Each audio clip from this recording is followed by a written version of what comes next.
राधे राधे। श्रीमद् भागवत गीता के 7वें अध्याय ज्ञान विज्ञान योग का 10वां श्लोक।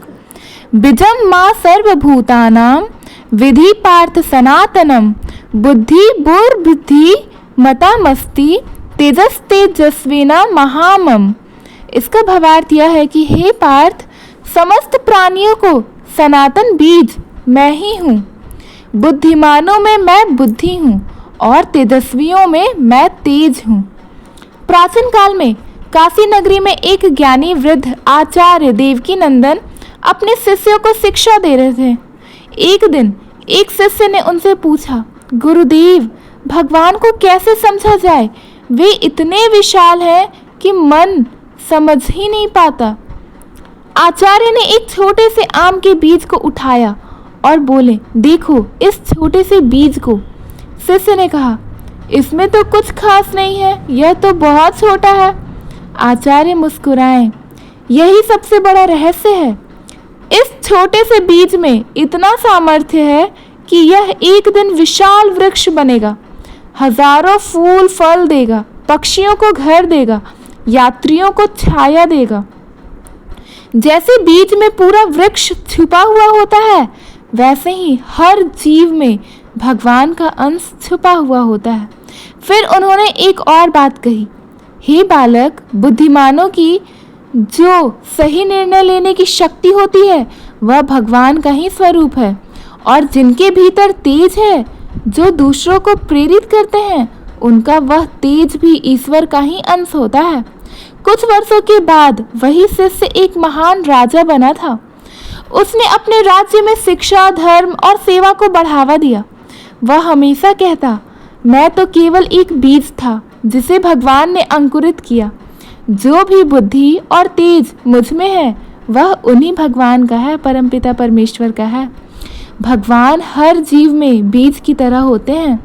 वे केवल जीवन का प्रारंभ ही नहीं बल्कि उसकी संपूर्ण क्षमता भी होते हैं। जब हम अपनी बुद्धि का सही उपयोग करते हैं, जब हमारा तेज दूसरों को राह दिखाता है, तब हम ईश्वर को जी रहे होते हैं। 11वां श्लोक। बलम बलवताम चाहम काम राग विवर्जितम धर्मा विरुद्धो भूतेषु कामो अस्मि भरत सर्व। इसका हिंदी भावार्थ है कि हे भरत श्रेष्ठ, बलवानों का जो बल है, जो काम है और जो राग से रहित है वह मैं हूँ, और जो काम धर्म के विरुद्ध नहीं है वह भी मैं ही हूँ। एक कथा। द्वापर युग में हस्तिनापुर में एक युवा योद्धा विक्रमसेन अपने अपार बल के लिए प्रसिद्ध थे। वह अकेले ही हाथी को रोक सकते थे, घोड़े को काबू में कर सकते थे और एक साथ कई योद्धाओं से भिड़ सकते थे। परंतु उनमें एक कमी थी, उन्हें अपने बल पर अभिमान हो गया था। वह सोचते थे, मेरे समान बलवान और कोई है ही नहीं। धीरे धीरे वह अपनी शक्ति का दुरुपयोग करने लगे।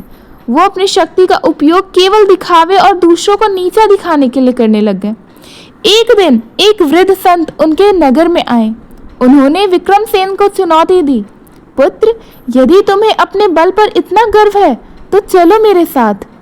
संत उसे एक दूर गांव में ले गए जहां नदी का पुल टूट चुका था। दूसरी ओर एक बीमार वृद्ध महिला फंसी हुई थी।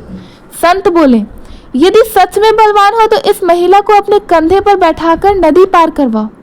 विक्रमसेन ने ऐसा किया। वृद्ध महिला का आशीर्वाद पाकर वह भावुक हो गया। संत ने कहा, याद रखो, बल का असली अर्थ दूसरों की रक्षा करना होता है, ना कि उन्हें डराना होता है। भगवान कहते हैं कि बल वही है जिसमें कामना और अहंकार न हो। धर्म के अनुरूप जो शक्ति का प्रयोग है वही ईश्वर का स्वरूप है। उस दिन से विक्रमसेन का जीवन बदल गया। उसने अपने बल का प्रयोग केवल रक्षा और धर्म के कार्यों में ही किया।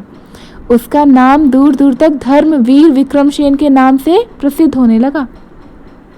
श्लोक से और इस कथा से यह संदेश मिलता है कि भगवान का दिया हुआ बल तभी पवित्र है जब उसमें स्वार्थ, काम और राग का स्थान ना हो।